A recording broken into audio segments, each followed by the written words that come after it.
Dracula or Frankenstein? Or Dracula or...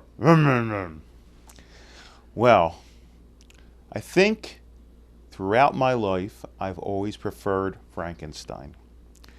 Frankenstein, to me, was a monster. Dracula was a real guy with a cape. Now, maybe the problem was that I knew some real-life bloodsuckers that were human that didn't scare me as much. And that's before I had a lawyer. Let's take it from the top, okay?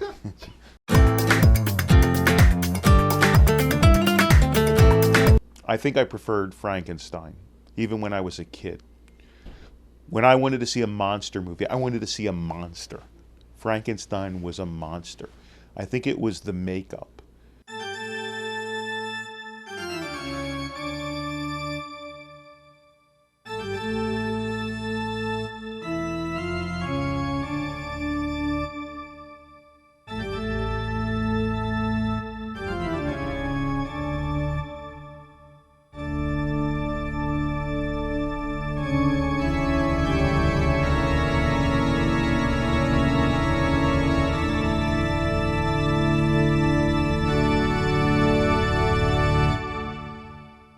The makeup scared me.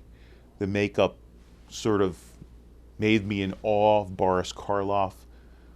And I think that the fact that Dracula was a more human figure didn't scare me as much. Yeah, he sucked people's blood. He turned into a bat, and I have a fear of bats.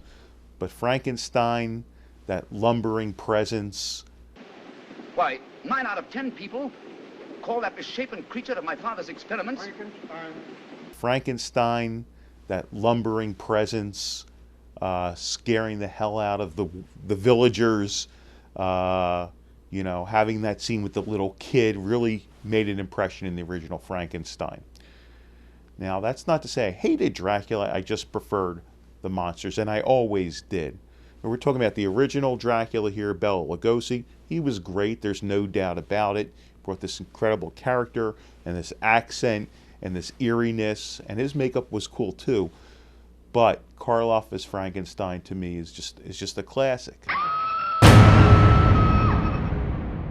Now, as years go on, I have to say maybe Chris Lee scared me more as Dracula than his Frankenstein. And I think the problem is I didn't particularly care for Chris Lee's makeup as Frankenstein. I so associated Karloff with Frankenstein that I just couldn't buy that icky hammer face on Chris Lee. But I could buy him as Dracula. He was elegant, he was creepy, and certainly the women with the heaving bosoms helped in the Dracula movies that Hammer put out. But in all, I'd say Frankenstein over Dracula every time for me.